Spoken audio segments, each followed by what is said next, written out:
You stir, a slow, gentle return from the depths of sleep. The warmth beneath you is still there, a soft, lingering memory of the fire from the night before. The Kang has done its job, keeping the chill at bay until the first rays of morning light begin to filter through the oiled paper windows. You stretch, a deep, satisfying stretch that makes your muscles feel alive and ready for the day. As you sit up, you notice the cold air for the first time. The air above the Kang is sharp and invigorating, a stark contrast to the cozy warmth of the platform. You pull on your layers, a process that feels more like armor than clothing, and step down onto the cold, hard floor. The shock of the cold against your bare feet is a rude awakening, a reminder that the world outside the warmth of the Kang is still a harsh, winter landscape. You look at the different fuels in the market and you see a different kind of story in each one. The pile of charcoal briquettes speaks of an organized, industrial process, of specialized skills and trade networks. The bundles of wood speak of hard labor and of a person spending a day in the forest, their back aching from the cold and the weight of their burden. The fuels are not just materials, they are narratives of labor, of wealth, and of survival. You remember the warm, almost sterile air of the Forbidden City, and the smoky, earthy scent of your own home with its simple Kang. The two smells, you realize, are a perfect summary of the different worlds you've seen. One is the smell of manufactured comfort, the other is the smell of honest, hard-won survival. Hey guys, tonight we're stepping back, way back, to a time and a place where winter was a real, tangible threat. Not just an inconvenience you solve with a flick of a thermostat. We're headed to ancient China, specifically the unforgiving cold of the north, where surviving the bitter chill was a daily creative act. You're about to discover a world where every home wasn't just a shelter, but an ingenious, hand-built fortress against the cold. And let's be real, without the clever inventions we're about to explore, you, with your modern-day sensibilities and reliance on central heating, would probably not survive it. So, before you get comfortable, take a moment to like the video and subscribe, but only if you genuinely enjoy what I do here. Let me know where in the world you're listening from and what time it is, and we'll get started. Now, dim the lights. Maybe turn on a fan for that soft background hum, and let's ease into tonight's journey together. Historians still debate whether the widespread use of wood for both fuel and construction contributed to deforestation in ancient China, leading to ecological changes like soil erosion and climate shifts. Some scholars point to historical records that describe vast forests being cleared for farmland and fuel, while others argue that the population density and technology of the time weren't advanced enough to cause such large-scale damage. They believe that while local deforestation certainly happened, it didn't have a lasting regional impact. The truth is lost in the mists of time, and you're left with a sense of wonder at the scale of the problem. It's a good reminder that even a simple fire had a much larger impact than you might think. It's a lot to think about, just from looking at a pile of charcoal. You're there. You can feel the biting wind, a sharp, cold knife slicing through the thin air. It's late autumn in ancient northern China, and a chill has already settled into your bones. The sun has dipped below the horizon, and the mud brick walls of your home, so solid and reassuring in the summer, now seem to radiate a kind of passive internal cold. You watch your breath fog in front of you, a tiny, ephemeral ghost in the flickering lamplight. The floor beneath your worn hemp sandals is frigid, and you can already feel your toes going numb. This isn't a cold that's easily ignored. It's a penetrating, soul-deep chill that whispers of long, dark nights to come. You finally choose your fuel, a small bag of the mid-grade charcoal. It's not the premium stuff of the Emperor, but it's not the dusty, crumbly mess either. It's a compromise, a sensible choice that reflects your own station in life. You pay the vendor, who gives you a nod of respect, and you carry your bag back through the cold streets. The bag feels heavy, a physical weight that reminds you of the responsibility of keeping your home warm. But it's a comforting weight, too. It's the weight of security, the promise of a warm night ahead. You're not just carrying fuel, you're carrying a peaceful night's sleep. As you walk, you think of a joke.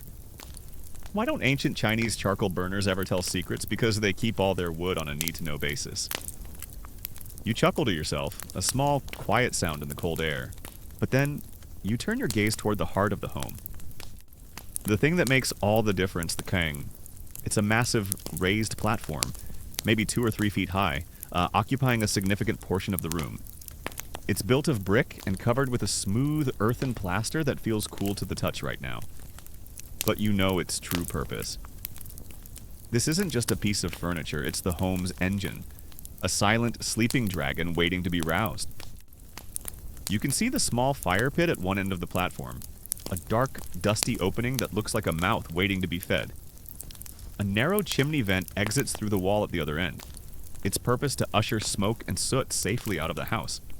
In a world without complex machinery, this simple, ingenious system is your lifesaver. The charcoal is a little bit like the crocodile dung cream for sunburn you remember from before, a simple, practical solution to a universal problem. Born out of necessity and ingenuity, both are products of a time when people had to make do with what they had. And they did it with a surprising amount of elegance and effectiveness. The charcoal burns in a silent, beautiful way. A glowing red without a flame. A perfect source of heat for your Kong. It's a clean burn. A quiet burn. A burn that is a perfect match for the silent, sleepy rhythm of the night. Your first task is to prepare the Kang for the night. You gather some kindling, a few larger pieces of wood, and the specially prepared lumps of charcoal that have been carefully stored since summer. The fire isn't just about heat, it's a careful, deliberate process.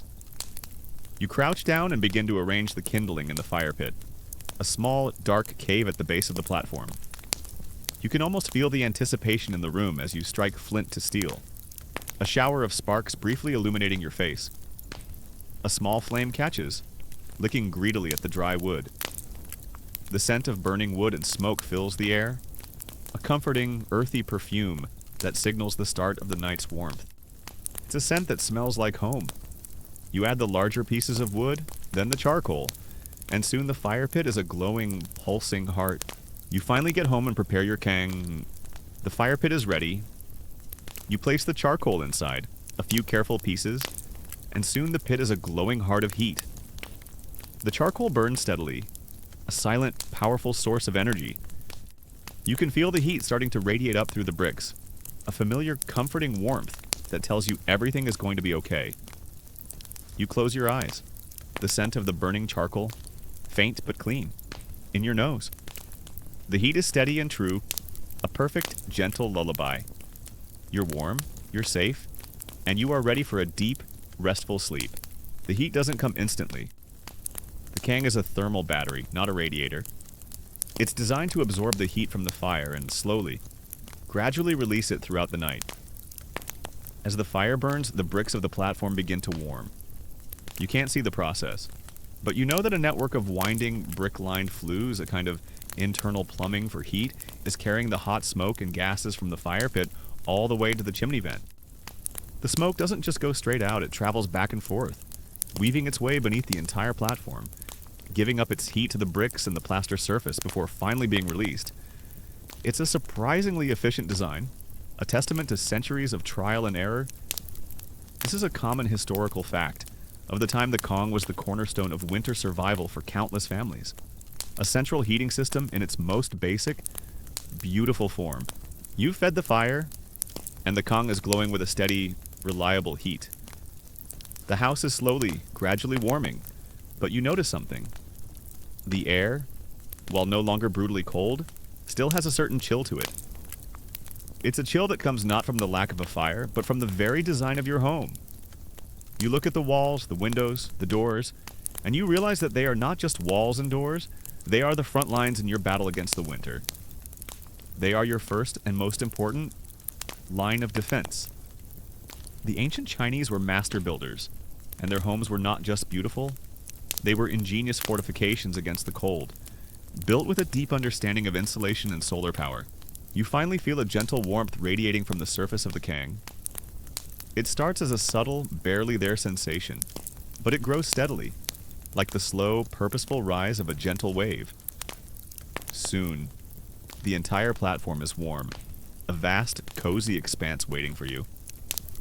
It's a feeling you've come to crave, a warm embrace in a cold world. You pull a thick, woven quilt onto the platform, and the warmth from below immediately begins to penetrate it.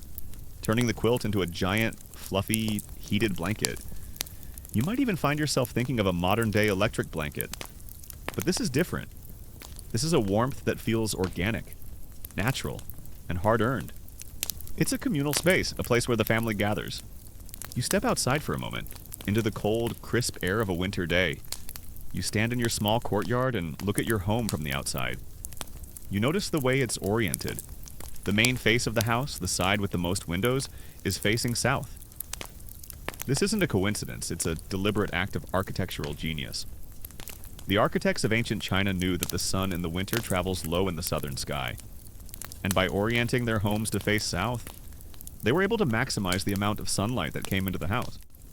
It's a free source of heat, a passive solar heating system that predates the modern concept by thousands of years.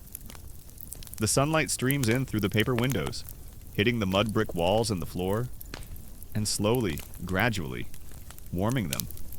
It's a gentle, natural warmth, a gift from the sun.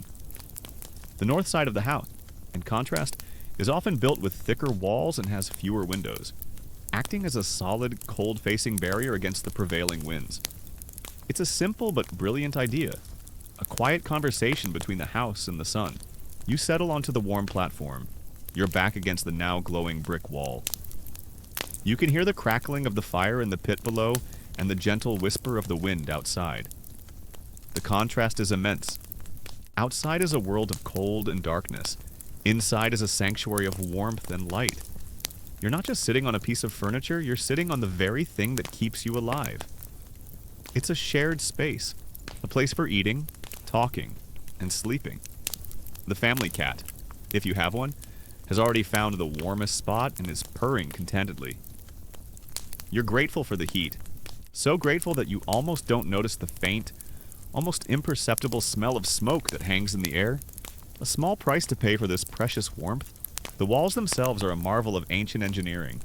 They are thick, often a foot or more, and made of rammed earth or mud brick. This isn't just for structural integrity, it's for insulation.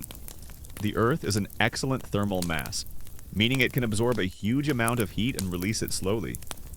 In the summer, the walls absorb the heat during the day and release it into the cooler night air, keeping the house cool. In the winter, the reverse is true. The walls absorb the warmth from the sun and the kang and slowly release it, preventing the house from losing heat too quickly. You can almost feel the walls holding onto the warmth, a solid, patient protector. This is a common historical fact. The use of rammed earth and thick mud walls was a fundamental part of winter survival in the northern regions. It was a technology that was both simple and profoundly effective. The hierarchy of the family is often reflected in where everyone sleeps on the Kong. This is a quirky, little-known detail you find fascinating. The warmest spot, the part closest to the fire pit, is always reserved for the elders and the heads of the family. It's a place of honor, a recognition of their status and wisdom. You, as a younger member of the family, might find yourself further away, in a slightly cooler spot. But it's still infinitely better than the cold floor. The little children, meanwhile, are often nestled safely in the center, surrounded by the warmth of their parents and siblings. The Kang isn't just a bed, it's a living map of the family structure, a tangible representation of respect and order. It's a little bit like the carpool lanes in modern times, where some people get the prime spot while others have to wait their turn. Except here, the prime spot is about survival, not about getting to work on time. And what about the windows you might be picturing glass by? But that was a luxury that few could afford. Instead, the windows were made of paper. Oiled paper, to be precise. This is a little-known detail that you find quite charming. The oiled paper wasn't just for light, it was for insulation. The oil made the paper translucent, allowing light in, but it also made it a much better insulator than simple, dry paper. It was a lightweight, inexpensive, and surprisingly effective way to keep the wind out and the heat in. The windows were often small, too, minimizing the amount of heat that could escape. You can imagine a family in the dead of winter, huddled around the Kang, watching the soft, diffused light from the oiled paper windows, a gentle, beautiful light that filtered out the harshness of the outside world. It's a bit like looking at the world through a warm, slightly blurry filter. As you lie there, you think about the history of this remarkable invention. The origins of the Kong are a subject of some debate among scholars. Historians still debate whether the concept of a heated bed platform developed independently in ancient China or was influenced by similar systems found in Korea or other neighboring regions. The archaeological record shows similar heated platforms, known as ondol, and were used in ancient Korea. And the question of who came up with the idea first is still a matter of academic argument. All you know is that you're very, very happy that someone, somewhere, figured it out. It's a genius idea, a piece of simple engineering that has stood the test of time, and you're reaping the benefits of that hard-won knowledge. It's a bit like wondering who invented the wheel. You just know it was a good idea, and you're glad they did. The roofs were also part of this grand architectural design. They were often thick and heavily tiled, with a thick layer of mud and straw underneath the tiles. This created another layer of insulation, a thick, protective blanket against the cold. The eaves of the roof were often wide and deep, casting a shadow over the windows in the summer, preventing the sun from overheating the house. But in the winter, when the sun was low in the sky, the eaves were too high to block the light, allowing the sun's rays to stream into the home. It was a design that worked with the seasons, a silent, elegant dance between the house and the natural world. It's the kind of thing that makes you think, wow, they really thought of everything. A modern-day joke might be, why did the ancient Chinese homeowner have a big roof? Because he was a big fan of passive solar heating. The fire below has settled into a steady, gentle burn. The heat is now evenly distributed across the entire platform, a glorious, encompassing warmth. You can feel the cold slowly, gradually being driven out of your body, replaced by a deep, bone-deep sense of comfort. You feel yourself drifting off, your mind lulled by the soft, warm glow and the feeling of the bricks beneath you. The Kang is more than just a bed. It's a social hub. In the winter, families would spend almost all their time on the Kang, eating meals, repairing clothes, and telling stories. It was the living room, the kitchen table, and the bedroom, all in one. It was a space that fostered togetherness, a warm refuge where the family could huddle together against the cold.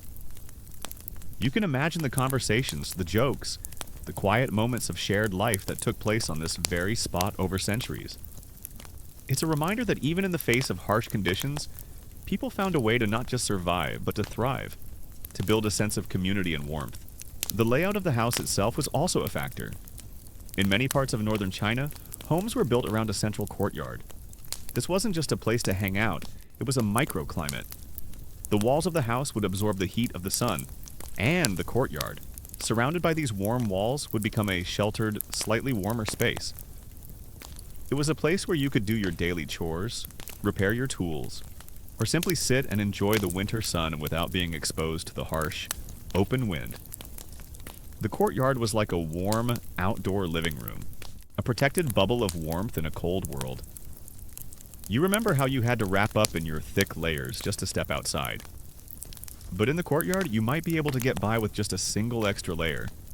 It's the kind of difference that makes a long winter just a little bit more bearable. The warmth of the Kang is so effective that you sometimes get a bit too toasty.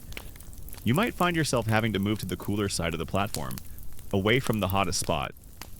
This is a common occurrence, a fun little dance you do with your family throughout the night. It's like fighting over the best spot on the sofa. Except this time, the winter gets to be extra warm.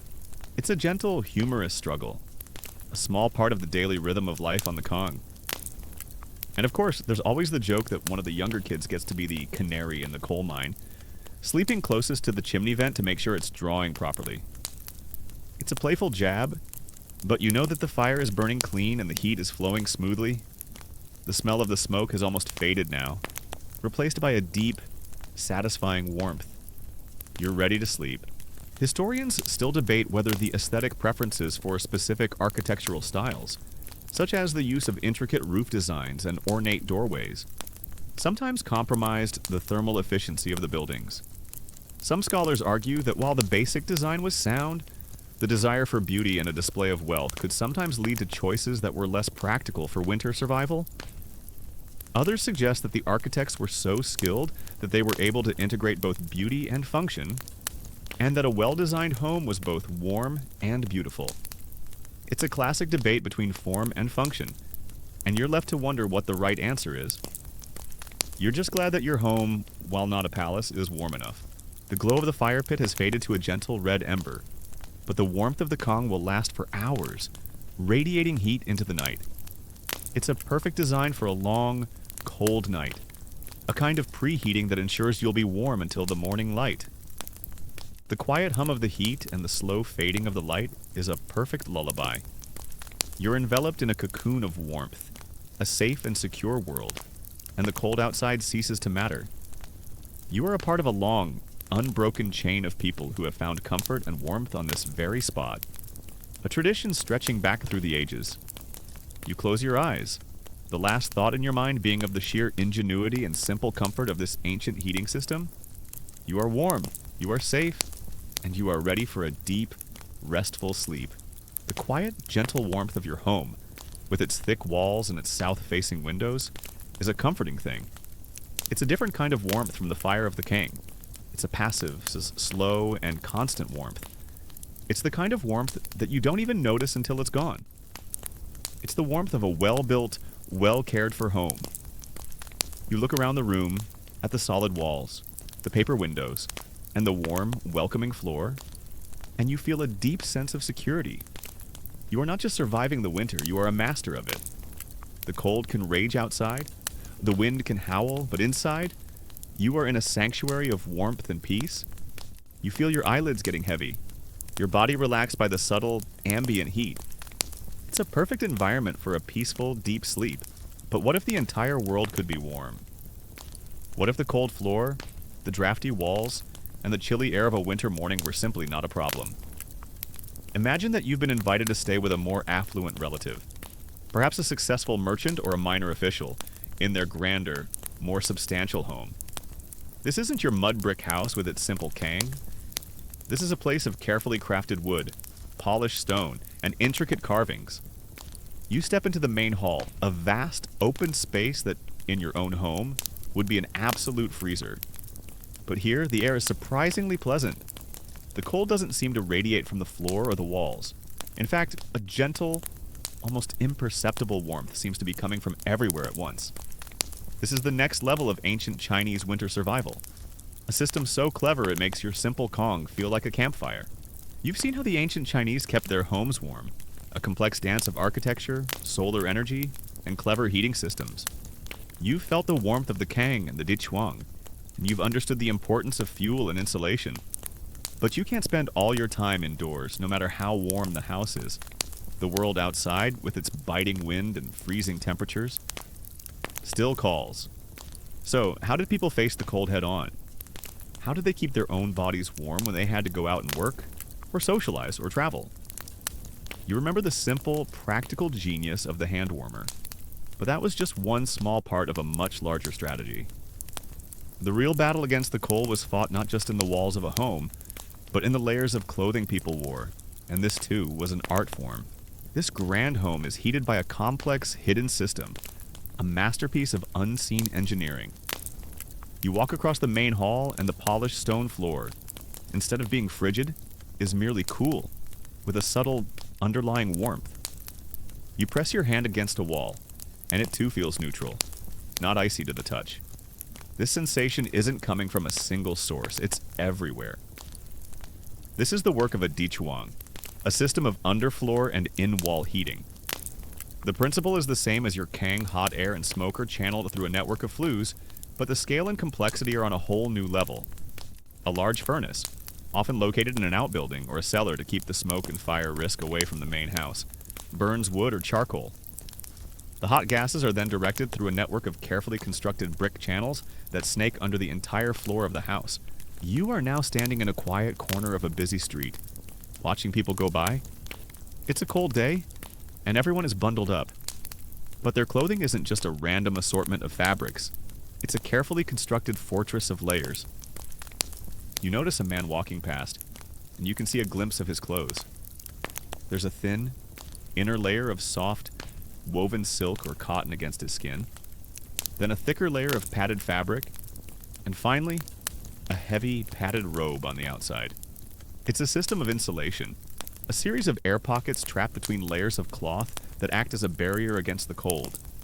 The concept is so simple, so intuitive. but it was a lifesaver in a world without modern textiles. This is a common historical fact. Layering was the key to staying warm, and the richer you were, the more layers you could afford, and the finer the fabrics would be. Think of it like a giant, invisible radiator system. The hot air travels through these channels, giving up its heat to the bricks and stone of the floor, which then slowly radiates that heat upward into the room. But it doesn't stop there. The hot air is also diverted into channels that run up inside the walls, turning the very structure of the home into a kind of heat storage. The walls, too, become radiators, gently warming the air and preventing the deep, penetrating cold from seeping in. It's a continuous, all-encompassing warmth that feels more natural, less like being next to a fire and more like being enveloped in a gentle, perpetual summer. This is a common historical fact. These advanced heating systems were a hallmark of wealth and power, a status symbol that literally kept the cold at bay for the elite. The materials themselves were a matter of status and necessity. Silk, of course, was a fabric for the wealthy. It was light, soft against the skin, and a surprisingly good insulator. The finest silk robes were often lined with soft, supple furs from animals like fox or rabbit, which added an extra layer of warmth and luxury. The robes were often quilted, with a thick layer of cotton or goose down sewn in between the inner and outer layers of fabric. This created an incredibly effective thermal barrier, a puffy, warm cloud of a garment that was both elegant and incredibly practical. You can almost feel the softness of the silk and the warmth of the fur, a luxurious shield against the cold. It's a bit like a modern-day down jacket, but with a lot more style and a lot more hand-sewn detail. The sheer effort that must have gone into building and maintaining such a system is staggering. You can't just throw some bricks under the floor and call it a day. The flues have to be carefully sized and angled to ensure proper draft, preventing smoke from backing up into the house. The entire network has to be sealed perfectly, a job that requires a master bricklayer and a deep understanding of fluid dynamics, all without the benefit of a textbook. It's a bit like trying to build a modern plumbing system with nothing but rocks and mud, and somehow making it work flawlessly. The craftsmanship is a testament to the ingenuity of the time. The entire process of preparing the dichuang for winter was a major event. This is a little-known detail you find fascinating. The annual autumn cleaning wasn't just about dusting. It was a grand, multi-day affair where the family would hire specialists to come and inspect every inch of the flue system, clearing out years of accumulated soot and ash. It was a messy, thankless job, but a vital one. Without a proper cleaning, the system could clog, become inefficient, or, worst of all, risk a carbon monoxide leak. It was a yearly reminder that even in a world of luxury, constant vigilance was the price of comfort. The idea of getting a professional to sweep your entire floor and walls for dust bunnies is a funny thought. You'd probably have to pay them in warm socks. For the common person, the clothing was much more utilitarian, but no less effective. The inner layers would be made of woven cotton or linen, and the outer robes would be padded with a thick layer of raw cotton or hemp fibers. The robes themselves were often made of a coarse, durable hemp fabric, which was warm, long-lasting, and a lot cheaper than silk. The quilting was often a thick, dense kind, designed to trap as much air as possible. The padding was a key part of the design, and a well-made, well-padded robe was a treasured possession. You can see a farmer walking past, his padded robe bulky and heavy, but you can also see that it's keeping him warm, a silent testament to the skill of the person who made it. It's a different kind of beauty, a beauty born of necessity and practicality. As you sit there, you feel the subtle rise of warmth from the stone bench you're on. It's almost spooky how effective it is. It's not the same as the localized, intense heat of a Kong. This is a more ambient, gentle warmth that makes the entire room comfortable. You can move around freely without fear of stepping into an icy patch on the floor. It's a freedom you've never experienced in the winter before. You can almost feel the heat flowing through the walls and floors, a silent, powerful river of warmth. The whole house breathes warmth, a stark contrast to the biting cold outside. It's no wonder that those who could afford it considered this a necessity, not a luxury. It's the difference between merely surviving the winter and truly living through it. A little-known detail you find quite interesting is the use of foot and hand coverings. It wasn't just about the main body, it was about protecting the extremities. People wore thick, padded boots made of felt or quilted cotton, often with a waterproof outer layer of oiled leather or paper. The boots weren't just for walking, they were a fortress for your feet.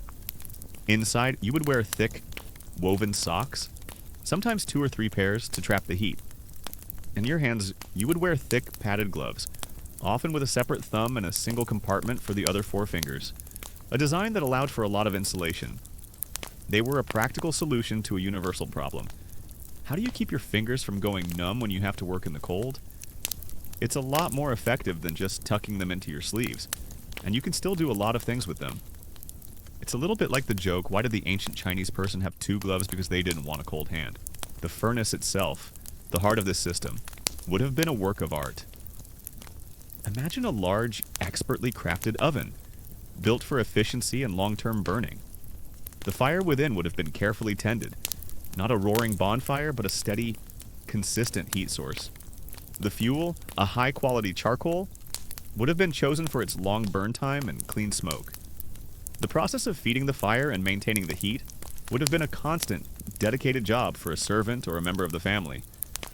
There's a certain kind of joke there about how the real boss of the house in the winter wasn't the head of the family, but the person in charge of keeping the furnace happy. Happy furnace, happy life, they might have said, as they added another scoop of charcoal to the glowing coals. It's a job that's all about patience and precision, not brute force. The head was also an important part of the equation. People wore thick, padded hats, often with ear flaps that could be tied down to protect the ears from the wind and the cold. These hats were often lined with fur, a luxurious detail that was also incredibly practical. A hat was a vital part of your winter gear, a final, crucial layer of protection. Without a hat, you would lose a huge amount of body heat through your head, and you would be cold no matter how many layers you wore. It's a lesson in basic physics that they understood instinctively, a deep, practical knowledge passed down through generations. You might be thinking, but what about the dangers? And that's a fair question. Any system that involves fire and smoke carries a risk. The design of these systems, with a single, controlled fire source and a network of well-sealed flues, was meant to minimize that risk. The smoke and hot air were always contained within the brick channels, never mixing with the air in the house. But accidents, of course, did happen. A crack in a flue, a blocked chimney, or a poorly tended fire could lead to disaster. It's a constant reminder that even the most elegant technology of the past was not without its flaws. Historians still debate whether the specific flue design of the Dichuang was more or less susceptible to dangerous smoke leaks than the more localized Kong system. Some scholars argue that the more extensive network of flues in the Dichuang presented more opportunities for failure, while others claim the centralized, better-maintained furnace actually made it safer. You're just glad that right now the system is working perfectly, and you're feeling nothing but a glorious, all-encompassing warmth. Historians still debate whether the specific style and design of ancient Chinese winter clothing was a result of a conscious effort to improve insulation, or if it was an accidental byproduct of a cultural preference for loose, flowing robes. Some scholars argue that the layered design was a deliberate and sophisticated strategy for staying warm, while others suggest that the loose fit of the robes, which allowed for multiple layers underneath, was simply a fortunate coincidence. They believe that the primary motivation for the style was aesthetic and cultural, and that the practical benefits were a happy accident. You, standing there in the cold, are just glad that it worked. You're shivering, and you're thinking that you'd take a padded robe over a cultural preference for a loose fit any day of the week. The warmth has a peculiar effect on you. You find yourself feeling sleepy, not with the heavy, deep sleep of the Kang, but with a gentle, relaxed drowsiness. You're no longer fighting the cold, you're simply existing in a state of comfort. It's the kind of warmth that makes you want to curl up with a good book or just sit and watch the snow fall outside without a shiver. This is what true luxury must have felt like, the simple, profound pleasure of being warm when the rest of the world is cold. You remember the last time you saw that specific cream for sunburn, made from crocodile dung, a callback to a time when even the most basic things were a struggle. This hidden heating system is the opposite of that. It's a testament to human innovation and the desire for comfort. A desire so strong it led people to literally build rivers of fire beneath their homes. You are wearing your own padded robe, a a modest but effective one, and you can feel the warmth it's providing. It's a comforting, enveloping warmth, a portable version of the heat you get from the Kong. The robe is a bit bulky, and it makes you feel like a walking, talking blanket. But you don't care. It's keeping you warm, and that's all that matters. You see a vendor selling roasted chestnuts from a small mobile brazier, and you walk over to it. The heat from the brazier is a glorious, concentrated warmth that makes you feel alive. You buy a small bag of chestnuts and hold them in your hands. The heat from the bag is a wonderful feeling. A little bit like the hand warmer, but with a delicious snack inside. It's a perfect, simple pleasure. A moment of warmth in a cold, hard world. As you get ready for bed, you realize that the dichuang provides not just physical warmth, but a kind of psychological comfort. There's no frantic ritual of stoking a fire before you sleep. No worry that the heat will fade in the middle of the night. The warmth is simply there. You can sleep anywhere in the room and be warm. You're not confined to a single heated platform like a human-sized sausage wrapped in a blanket. You're free to move, to choose your spot, to simply exist in a comfortable space. This freedom is a luxury in itself, a silent promise that you will not wake up to a cold, dark room. It's a technology that not only heats the body, but also calms the mind. As you walk back home and you feel the cold on your face and your hands, but the rest of your body is a warm, protected sanctuary. The layers of your clothing are doing their job, silently, effectively. You remember the simple, practical magic of the crocodile dung cream, and you think that this, too, is a kind of magic. The magic of a well-made garment, the magic of a warm, padded robe. It's a magic that comes from human ingenuity, from the desire to make life better. The quiet rhythm of your footsteps and the gentle warmth of your clothes are lulling you into a state of perfect relaxation. You're not just walking home, you're walking into a state of sleepy contentment. You are ready for a deep, restful sleep. The gentle, even heat also means that the air isn't dry and smoky. There's no faint smell of burning wood or charcoal, no particulates in the air. The air is clean, fresh, and warm. A perfect combination for a good night's sleep. The lack of smoke is a subtle but significant improvement. It's like the difference between a traditional fireplace and a modern forced air furnace. One has a lovely scent, but the other is simply cleaner and more efficient. The only smell you notice is the scent of the wooden furniture and the old scrolls in the study. The distinct scent of a well-lived-in, well-cared-for home. It's a smell that speaks of comfort and security. You can just lie on the floor anywhere you want, and it's like lying on a giant heating pad. It's the kind of warmth you could get used to very, very quickly. You are back inside, warm and comfortable in your padded robe. The fire in the Kong is doing its job. The walls are holding their heat, and you feel safe and secure. But even with all of these things, winter is a long, hard season, and the cold can feel like a constant, invisible pressure on your spirit. Survival isn't just about the body, it's also about the mind and the soul. And the ancient Chinese, with their deep understanding of the connection between the physical and the spiritual, had a whole other set of strategies for dealing with the cold. They used food, drink, and a sense of community to create a kind of internal warmth, a fire that burned from the inside out. You lay down on a finely woven mat on the floor, and the gentle warmth from below seeps up into your body. The entire room is a bed. The entire house is a heated blanket. You close your eyes, feeling the warmth of the room, the silent, invisible power of the dichuang. You are not just surviving the winter, you are a master of it. The cold can rage outside, the snow can pile up against the walls. But inside, you are in a sanctuary of warmth and peace. You drift off, your mind lulled by the feeling of being completely and utterly warm, safe and secure. You are now in your home. The aroma of a delicious meal is filling the air. This isn't just any meal, it's a winter meal. The food is rich, hearty, and full of warming spices. You see a large pot bubbling over a small fire, a fragrant cloud of steam rising from it. It's a thick, savory stew, full of root vegetables, rich meats, and a liberal dose of spices like ginger, cinnamon, and star anise. The spices aren't just for flavor, they are considered to be warming in traditional Chinese medicine. They are believed to increase blood circulation and generate a kind of internal heat, helping to fight off the cold from the inside.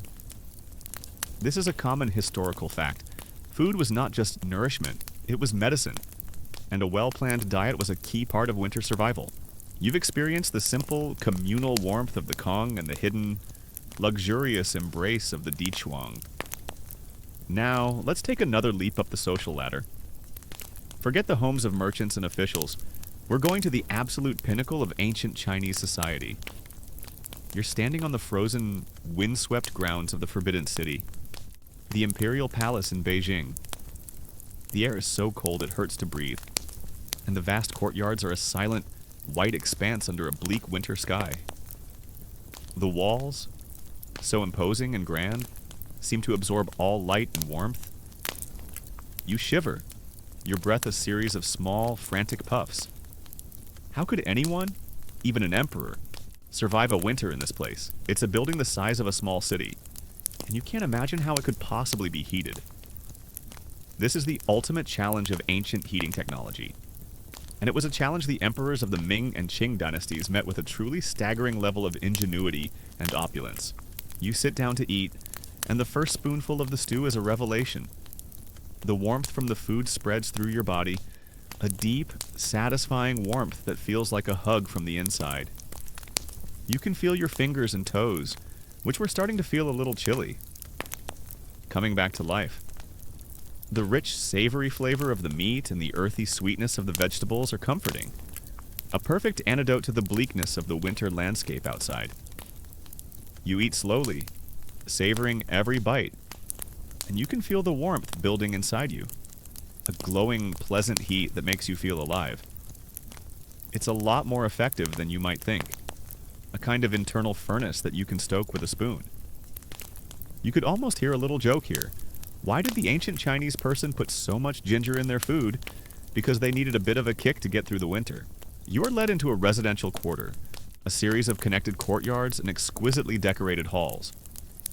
As you step inside, you feel it immediately, a warmth so profound and all-encompassing that it feels almost supernatural.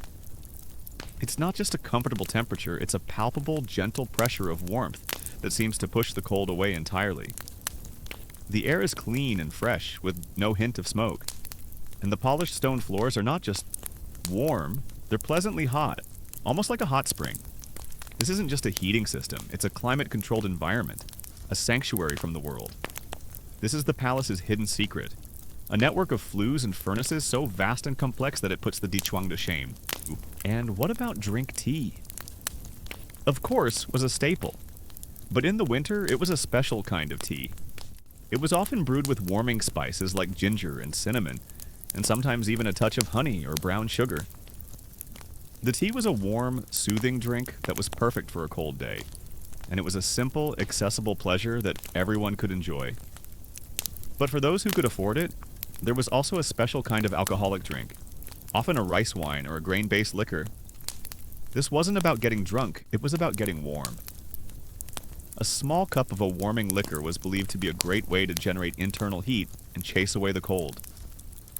This is a little-known detail you find quite interesting in some regions.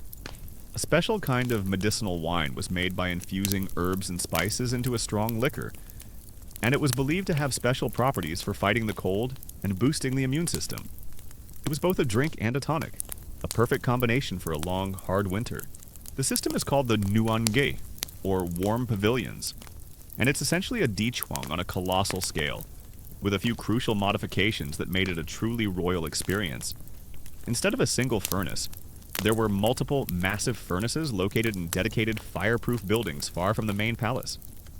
The furnaces, called Huo Long fire dragons, were tended by an army of eunuchs and servants, whose sole purpose was to ensure a constant, steady supply of heat. They would shovel carefully selected, clean-burning charcoal into the furnaces, a process that went on 24/7. This is a common historical fact. The sheer manpower required to keep the palace warm was a testament to the emperor's absolute power. You could probably build a small modern city with the amount of coal and labor they used in a single winter. As you sip your spiced tea, you think about the social aspect of all this. Eating and drinking weren't just solitary acts, they were communal ones. In the winter, families and communities would gather together to share meals and drinks. The warmth of the food and the drink was augmented by the warmth of human company. The laughter, the conversation, and the shared experience of a warm meal in a cold world was a powerful antidote to the isolation and gloom of winter. You remember the communal Kong from the first chapter, a place for family to gather. The winter meal was the same thing, a social hub, a place for people to come together and find comfort in each other's company. It's a reminder that even in the face of harsh conditions, people found a way to connect and find joy. It's a bit like a modern-day holiday meal, but instead of celebrating a holiday, you're celebrating the simple, profound joy of being warm and alive. The hot gases and smoke from the furnaces were channeled through a sprawling network of underground flues, some of them running for hundreds of yards beneath the palace grounds. These flues led to the living quarters of the emperor and his concubines. The flues snaked under the stone floors and up inside the thick, insulating walls, just like the ditchwang, but on a much grander, more extensive scale. The walls themselves were often a foot or two thick, packed with insulating materials like straw and mud, and the heat from the flues would turn them into giant thermal batteries, radiating warmth for hours on end. It was a kind of self-sustaining warmth, a thermal inertia that meant even if the furnaces went out for a short time, the palace would still remain warm.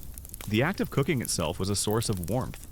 The fire in the hearth, the steam from the pot, the heat from the hot food, all of it contributed to a sense of warmth and comfort.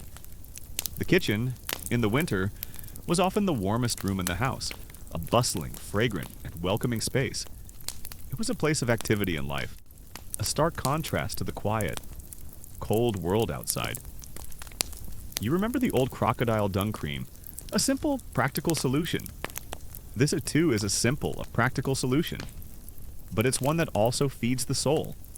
It's a holistic approach to survival. One that acknowledges that a person is more than just a body that needs to be kept warm. One of the most fascinating details of this system is the specialized vents. This is a little-known detail you find utterly captivating. Instead of just a single chimney, the palace's nuang had a series of decorative, tile-covered vents that ran up the outside of the buildings. These weren't just for looks. They were carefully designed to pull the smoke and gases out of the flues using the principle of convection, ensuring a powerful and consistent draft. The taller the vent, the more powerful the draft. The design was so clever that it was almost impossible for smoke to back up into the living quarters, making it one of the safest heating systems of its time. It's a bit like watching a master magician at work, there's a trick to it. But you can't quite figure out how they made the smoke disappear so cleanly. It's a testament to the immense engineering talent that was available to the emperor. Historians still debate whether the belief in warming foods and spices was purely a cultural and traditional practice, or if there was a real physiological basis for it. Some scholars argue that while the psychological benefits were real, the physical effects were likely minimal. They suggest that the real benefit came from the heat of the food itself and the increased calorie intake. Other historians believe that the spices and herbs used in traditional Chinese cuisine and medicine did, in fact, have properties that could help with blood flow and internal heat generation. It's a debate between modern science and ancient tradition, and you're left to wonder what the truth is. You're just glad that your stew tastes amazing and that you feel warm from the inside out. You walk into the emperor's private study, a room filled with scrolls, books, and fine porcelain. The air is so comfortable that you find yourself taking off your heavy outer robes, a simple act that feels like a monumental luxury. The warmth isn't just in the floor and walls, it's in the furniture as well. The emperor's chair, a masterpiece of lacquered wood and intricate carvings, has a heated seat. Yes, a heated seat. The hot flues were diverted to run under a hollow space beneath the chair, turning it into a throne of pure, unadulterated warmth. You could sit there all day and feel nothing but comfort. It's a bit like the heated seats in a modern car, but you have a feeling the emperor's version was probably a little more regal. It's the kind of thing that makes you feel both awestruck and a little bit jealous. The warmth from the food and the tea is a gentle, comforting heat that is lulling you into a state of perfect relaxation. You've had a full meal, you've had a warm drink, and you are surrounded by the warmth of your home. You close your eyes, the last thought in your mind being of the simple, profound power of a good meal to make everything feel better. You are warm, you are safe, and you are ready for a deep, restful sleep. And the heating system wasn't the only way the emperor stayed warm. The palace had special halls and chambers designed for different seasons. There were halls for winter, with extra insulation and a closer connection to the heating flues. There were also smaller, more private rooms, called the warmth-preserving rooms, which were so well insulated and so perfectly heated that they were essentially saunas. The emperor and his concubines could spend their entire winter in these rooms, living in a kind of perpetual summer while the rest of the world froze. It's the ultimate expression of luxury, the ability to completely ignore the season outside. It's a lifestyle that makes you realize just how much of a struggle winter was for everyone else. You felt the internal warmth of a good meal, the comforting embrace of a hot drink, and the silent strength of your home's architecture. But even with all of these things, winter can be a lonely, isolating time. The days are short, the nights are long, and the cold can make you want to retreat from the world and hibernate. But the ancient Chinese knew that survival wasn't just about physical warmth, it was about social warmth too. They created a whole series of rituals, activities, and community events that brought people together, creating a sense of shared purpose and a feeling of connection that was just as important as a warm fire. The charcoal used for the imperial furnaces was a special variety, a dense, slow-burning type that produced very little smoke and almost no odor. It was called Shisan charcoal, or 13 Li charcoal, because it was said to burn for 13 Li a Chinese unit of time without needing to be replenished. Whether this was true is a matter of some debate, but it speaks to the high quality and extreme care that went into every aspect of the palace's heating. The charcoal itself was a luxury item, and the process of producing it was a closely guarded secret. This is a joke waiting to happen. You can almost hear a servant saying, "My master, the charcoal is burning, but not for a full 13 li. I have failed you," as he cowers in fear. You are now in the village square, and even though it's a cold evening, the place is alive with people.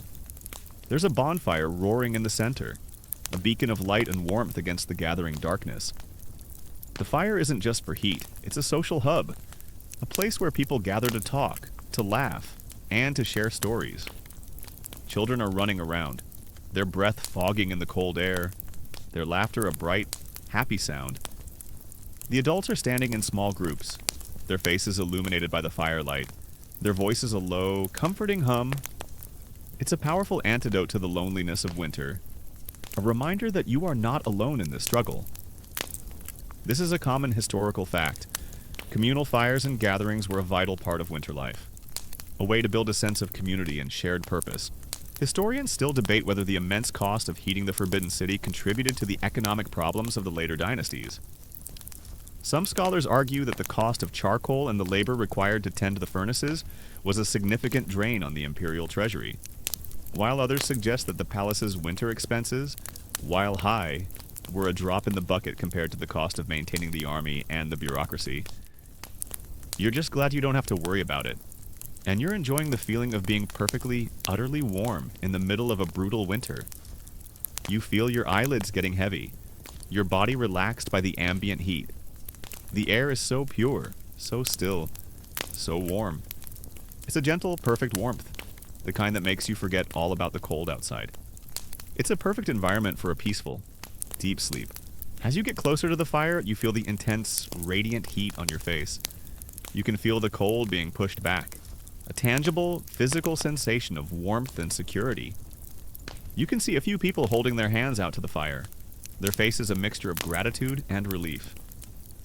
The fire is a great equalizer. It doesn't matter if you're rich or poor.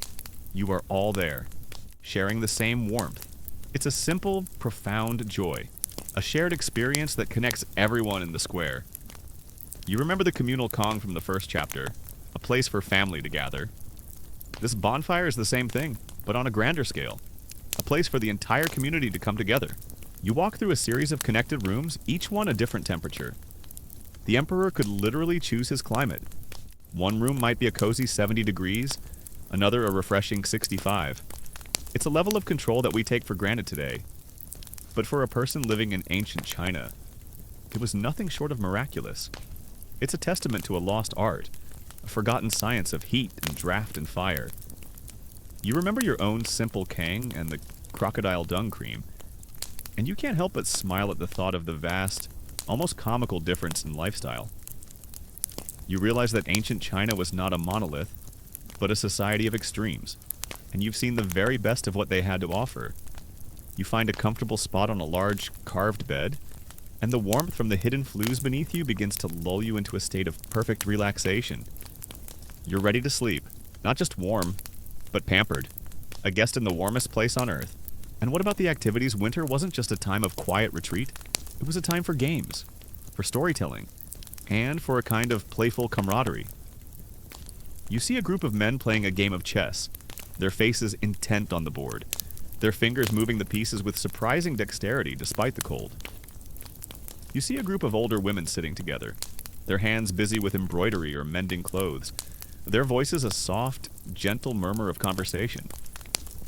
You see a storyteller, a man with a booming voice and a flair for the dramatic, holding a crowd of children and adults in his thrall with a tale of heroes and dragons. These activities were a way to pass the long winter nights, a way to keep the mind and the spirit active and engaged. It's a little bit like the joke, why do ancient Chinese people love winter stories? Because they're all about being cool. You've been a guest in the grandest palace, warmed by a system of such immense scale that it felt like an act of magic. You've felt the silent, all-encompassing heat of the nuance, and you've enjoyed the sheer luxury of being able to move from room to room in a perpetual summer. But now, you step outside again, leaving that sanctuary of warmth. The cold hits you like a physical force, a jarring contrast to the comfort you just left behind. As you walk back across the immense frozen courtyard, you realize that for most people, even the wealthiest, this kind of stationary warmth was a rare thing. You couldn't take the palace with you, and you couldn't sit on a heated bed everywhere you went. What do you do when you have to face the cold world, but you still want to hold on to a tiny piece of that warmth? A little-known detail you find quite charming is the tradition of winter poems. In some literary circles, it was a common practice for scholars and poets to gather together on a cold winter night, often in a warm room with a fire, and compose poems about the season.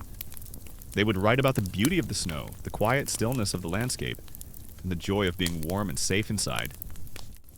These poems were a way to find beauty in the hardship of winter, a way to transform a time of struggle into a time of quiet contemplation and artistic expression. It was a kind of mental survival, a way to find a sense of peace and meaning in the midst of the cold.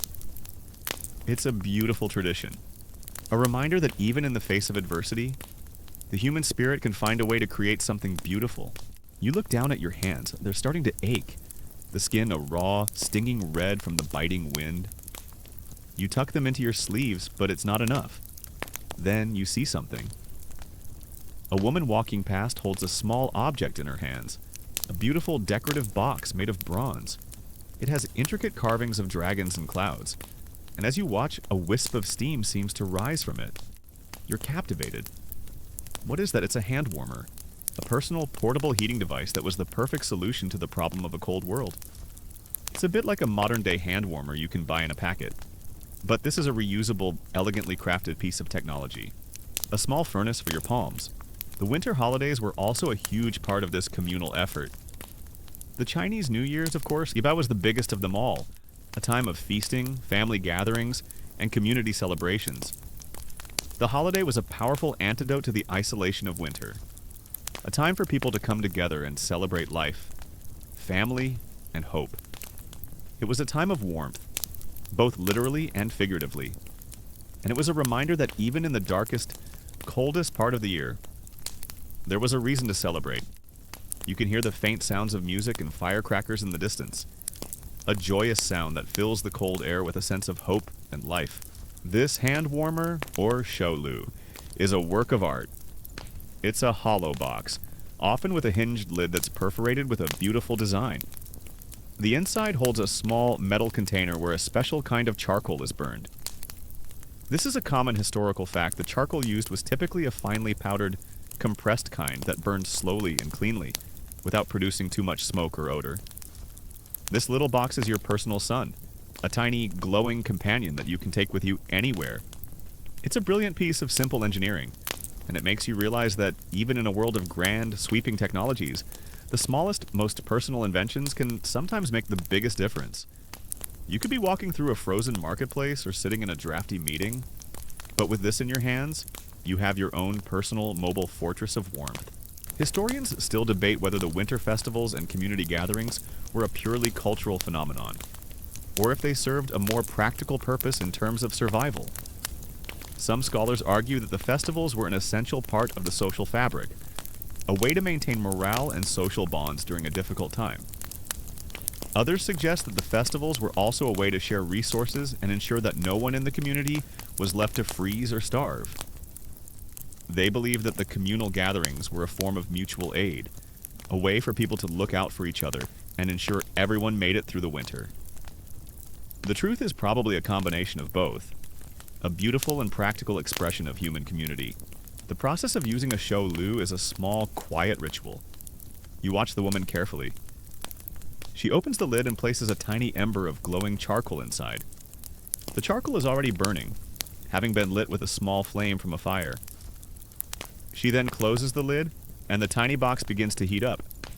The intricate, perforated design on the lid isn't just for show. It's a series of air holes that allow oxygen to get to the ember, keeping it glowing, but also preventing the heat from becoming too intense. The design also allows for the release of any stray smoke or gases. The craftsmanship is staggering, a testament to the fact that even for the most practical of objects, beauty was a priority. It's like having a little dragon in your hand. Its gentle fire keeping you warm. It's the kind of thing that you might show off to your friends, a status symbol that literally keeps your hands from freezing. It's a lot more stylish than a pair of mittens, that's for sure. You leave the village square feeling a sense of warmth that has nothing to do with the fire or your padded robe. It's a warmth that comes from the heart, a feeling of being connected to a community. You are walking home, but you don't feel alone. You can still hear the distant sounds of laughter and music, and you feel a sense of peace and contentment. The cold is still there, but it no longer feels so threatening. You are a part of a larger whole, a member of a community that knows how to survive. Not just with fire and clothing, but with a sense of shared purpose and connection. The warmth spreads from the box, seeping into your hands and then slowly, gradually, into the rest of your body. Holding the hand warmer is a deeply satisfying feeling. It's a concentrated point of heat, a little spot of summer in a world of winter. You can tuck it into your sleeve, or hold it against your chest, or even put it under a blanket to warm your feet. It's a versatile tool, a multi-purpose warmer that can be used in a variety of ways. This is a little-known detail you find quite charming in some wealthier households. A hand warmer was often given as a gift to a new bride, a symbol of the warmth and care she would receive in her new home. It was both a practical item and a deeply sentimental one, a promise of comfort in a world that could be harsh. It's a reminder that even in a world where things were made to last, they were also made to carry meaning. You finally get back to your home, and the warmth of the kang is a welcoming embrace. You sit down on the warm bricks, and you feel the last vestiges of the cold leaving your body. You close your eyes, the last thought in your mind being of the warmth of the community, the laughter of the children, and the peaceful, steady rhythm of life. You are warm, you are safe, and you are ready for a deep, restful sleep. You find yourself wondering about the materials. The box itself is often made of bronze, but also sometimes silver or even gold for the truly wealthy. The choice of metal was important because it had to be a good conductor of heat, but also strong enough to not melt or warp. The inside lining was often a different metal, like copper, chosen for its heat-transferring properties. The most expensive hand warmers were works of art, with detailed carvings and designs that told stories of dragons, phoenixes, or scenes from famous myths. It's a joke that writes itself. A servant asks, "Master, would you like the bronze hand warmer, or the one made of solid silver with the carving of the 8 immortals?" The silver one is a bit lighter, you know. It was a world where even the simple act of staying warm was an opportunity for artistic expression and a display of wealth. You've left the village square, the warmth of the bonfire and the laughter of the community, a pleasant memory that still lingers in your mind. That shared warmth felt universal, a great equalizer where for a moment, everyone was just a person, huddling together against the cold. But as you walk back to your own home, you can't help but notice the quiet, unassuming shadows in the corners of the village. The homes of the truly poor, the ones who didn't have the luxury of a communal fire, the ones who were fighting a different kind of battle, a battle that was 1,000 times harder than yours. You realize that all the warmth you've experienced so far, the fire, the architecture, the clothing was a privilege, a kind of lottery ticket that not everyone won. The true story of ancient Chinese winter survival is a story of immense disparity, a tale of two different worlds, separated by a thin, invisible line of wealth and status. Historians still debate whether these hand warmers were truly an everyday item for the common person, or if they were an exclusive luxury for the wealthy. While the basic principle of a hand warmer could be replicated with a simple pottery jar and a coal ember, the finely crafted metal ones were almost certainly a sign of status. Some scholars argue that while the elite had the ornate, bronze versions, the average person might have used something much simpler, like a hot stone wrapped in cloth. Other historians suggest that even a simple pottery version would have been a luxury for many, and that most people simply relied on layers of clothing and physical activity to stay warm. The truth is probably somewhere in the middle, but it's a fascinating thought. To think about the different ways people experienced a cold winter, all based on their social standing. It's the same today. You know, some people have heated car seats and others have to get up and scrape the ice off their windshield. The more things change, the more they stay the same. You stand in front of a small one-room hut, and the contrast is immediate and stark. The walls aren't the thick, insulating mud brick of your home. They are thin and made of wattle and daub, a crude mixture of sticks and mud that does little to stop the wind. The roof is a simple thatch of straw, and you can see gaps where the wind and snow can easily get in. There's no south-facing orientation here, no clever architecture to trap the sun's warmth. The door is a simple plank of wood with no proper seal, and you can see a tiny plume of smoke escaping from a hole in the roof, a sure sign of a fire that is struggling to burn. This isn't a fortress against the cold, it's a desperate, flimsy shelter, a place where winter isn't just a season but a constant physical presence. The hand warmer's heat is a continuous, steady thing, a low, comforting hum of warmth. It's not the intense blast of a bonfire or the all-encompassing warmth of a heated house, but it's just enough. It's the difference between being cold and being comfortable. It's the kind of warmth that makes you feel cared for, even when you're out in the cold world alone. It's the perfect companion for a long, cold day, a silent friend in your hands. You could sit on a cold stone bench, but with the hand warmer, you feel like you have a small piece of home with you. It's a wonderful example of human ingenuity, the desire to make life just a little bit more bearable, a little bit more comfortable. You go inside, and the cold hits you like a physical force. The air is thick with smoke from a small, smoky fire in a dirt pit on the floor. There's no kang here, no raised platform of bricks to hold the heat. The fire is the only source of warmth, and it's a weak, sputtering flame that seems to give off more smoke than heat. The floor is just a packed-down earth, and it's frigid. The family is huddled together, a small, tight knot of humanity, trying to share the meager warmth from the fire. The children are wrapped in thin, patched blankets, and their clothing is a collection of rags and worn-out cotton, a far cry from your own padded robe.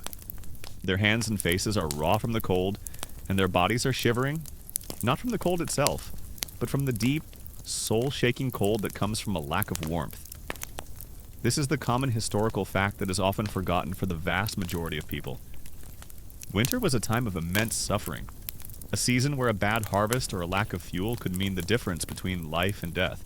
You're back in a quiet room. The fire in the kang is still a few hours away, but you don't feel the cold. You simply hold your hands around a warm, polished bronze object. The heat is a constant, gentle pulse against your skin, and you can feel your whole body relaxing. It's a small thing, but it's a profoundly satisfying one. You think back to the vastness of the Forbidden City and the scale of its heating, and you realize that this little box in your hand, this shulu, is an equally impressive piece of technology.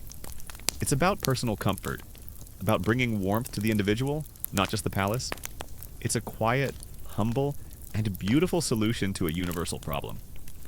You find a comfortable spot to sit and hold the warmer close to your body. The warmth is making you sleepy.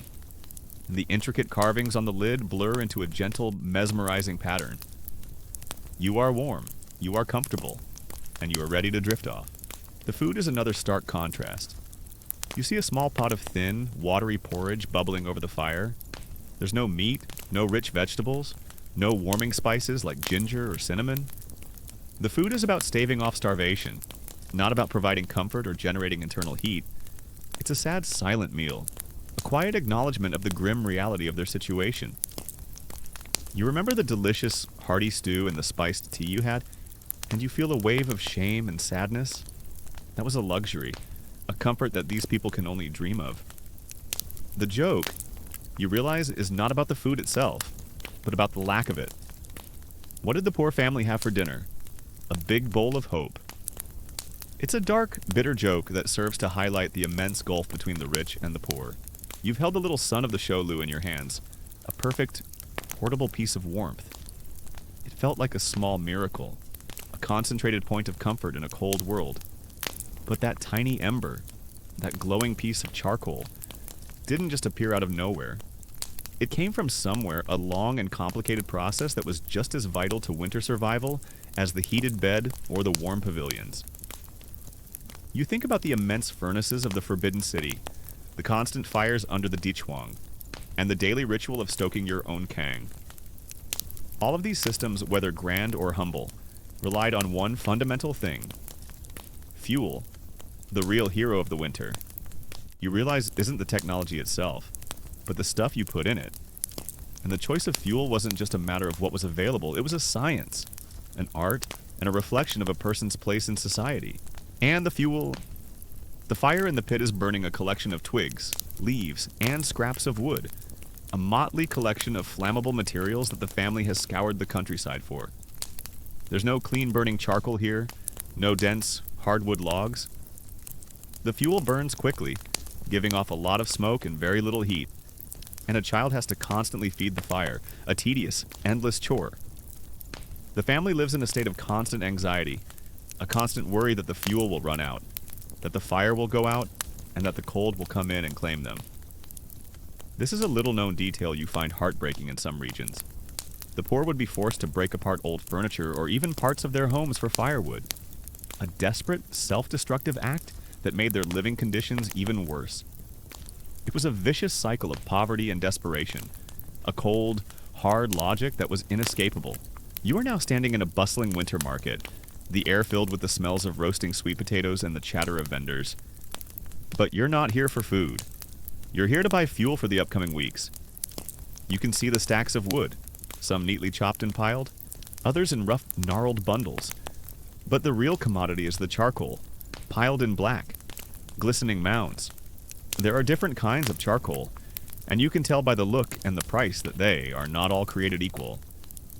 There's the cheap stuff, a dusty, crumbly mess that a vendor is hawking with a lot of loud shouting. And then there's the good stuff, the dense, uniform briquettes that are arranged with a kind of reverence, almost like precious stones. You can smell the difference, too. The cheap stuff has a bitter, acrid smell, a faint hint of smoke. The good stuff smells clean, like a memory of a forest floor. Now, you step back into the world of the wealthy. You are in a grand, beautifully decorated room, a room with a Dichuang and thick, well-insulated walls. The air is warm and fresh, with no hint of smoke or cold. The family is sitting on heated furniture and wearing layers of padded silk and fur, their hands wrapped around elegant, decorative hand warmers. They are not just surviving the winter, they are enjoying it. They are drinking warm, medicinal wines and eating a feast of rich, savory foods. The children are playing a game, their faces rosy and happy. The fire is being tended by a servant, a silent, unseen presence who ensures that the heat is constant and perfect. The contrast is so stark, so immense, that it takes your breath away. It's the difference between a constant struggle and a state of complete, unburdened comfort. It's a bit like the joke, why did the rich person never complain about the cold? Because he had a staff of people to keep him warm.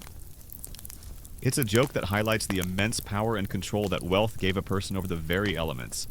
The most common historical fact about heating in ancient China, especially in the north, is that charcoal was the preferred fuel. While wood was plentiful and used extensively, charcoal was superior for many reasons. It burned hotter, more efficiently, and, crucially, produced less smoke and odor. This was vital for indoor heating systems like the Kang and the Dichuang, where smoke could be a health hazard and a constant nuisance. Charcoal was essentially pre-cooked wood, with all the volatile gases and impurities burned off in a kiln. What was left was almost pure carbon, a dense, potent heat source. A single piece of good charcoal could burn for hours, providing a steady, reliable heat that wood, with its crackling and uneven burn, simply couldn't match. You might even hear a vendor trying to sell you a bundle of wet wood with a straight face. "It's a special kind," he'd say. "It burns with a beautiful, hissing steam that humidifies your home." You'd know better than to fall for that. The political and social dimensions of this disparity were immense. The rich, with their warm homes and plentiful food, were able to stay healthy and strong, while the poor, with their cold, drafty homes and meager rations, were susceptible to illness and starvation. The winter was a time of increased disease and death, and it was the poor who bore the brunt of it. Historians still debate whether the government's efforts to provide winter relief, such as distributing grain or warm clothing to the poor, were effective. Some scholars argue that while the intentions were good, the corruption and inefficiency of the bureaucracy meant that most of the aid never reached the people who needed it most. They believe that the relief efforts were more of a symbolic gesture, a way for the government to show that it cared without actually having to do much. Other historians suggest that the relief efforts, while imperfect, did help to save a significant number of lives, and that the government's response to winter disasters was an important part of their legitimacy. You're just left with the overwhelming feeling that for most people, the government's aid was a distant, unreachable promise. The process of making this charcoal was an industry in itself. Deep in the forests, specialized charcoal burners would build huge earthen kilns, carefully stacking wood inside and then covering it with soil. They would light a small fire, and then, with a master's touch, control the airflow to ensure the wood smoldered for days, sometimes weeks, without bursting into flame. This slow, careful process, called pyrolysis, transformed the wood into charcoal. The quality of the charcoal depended on the type of wood used, the skill of the burner, and the control of the heat. The best charcoal, the kind you're looking at now, was made from dense hardwoods like oak or chestnut, which produced a hard, long-lasting fuel. The cheaper stuff was made from softer woods, and it would burn out quickly, leaving a pile of ash and a lot of frustrated people. It's a bit like buying a cheap candle versus a high-quality one. One burns bright for a short time and is gone. The other burns steadily for a long, long time. The final joke, a sad one, is about the difference between the two worlds. What did the rich person and the poor person have in common? In the winter, they both had to wait for spring. But the waiting was a completely different experience. For the rich, it was a time of quiet contemplation and comfort, a time to be savored. For the poor, it was a time of fear, a constant battle against the cold and the threat of starvation. The winter was not the same season for everyone, and this great disparity is the final, most sobering part of the story. This leads to a quirky, little-known detail about fuel types. Not all charcoal was created equal, even among the good stuff. The imperial court, as you might have guessed, used a special premium grade of charcoal. This wasn't just a marketing ploy, it was a carefully curated product. It was made from specific, rare species of hardwood and was often treated with special techniques, sometimes even soaked in aromatic oils or water to give it a clean, pleasant scent when it burned. It was a charcoal that didn't just produce heat, it produced a fragrant, smoke-free atmosphere. It was a fuel for the emperor's nuance, a fuel that wouldn't sully the air of a warm pavilion.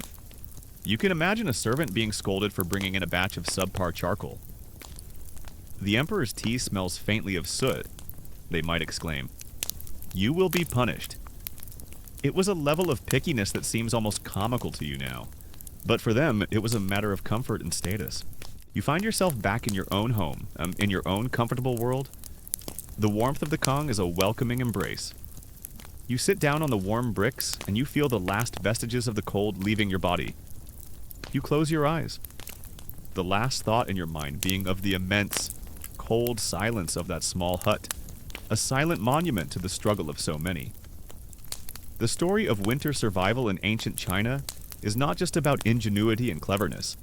It's also about a stark and brutal reality, a world of two very different winters. You are warm, you are safe, and you are ready for a deep, restful sleep. Of course, the vast majority of people didn't have access to this premium charcoal. They used whatever they could find. In rural areas, wood was the primary fuel source, gathered from the forests and fields. But even this wasn't a simple matter. The type of wood you used mattered a lot. Pine and other softwoods burned quickly and produced a lot of smoke, while hardwoods like oak and elm burned slowly and gave off a steady heat. A poor farmer might have to burn whatever deadfall they could find, and the smoke from their fires would fill the air with a hazy, acrid perfume. You've been there. A fire that gives off more smoke than heat, and you have to keep feeding it. A constant, thankless chore. It's a perfect example of a joke that's not really a joke. What do you call a pile of wet wood? A long, cold night. The reality of winter was that it was a constant battle, and your choice of weapon, your fuel, made all the difference.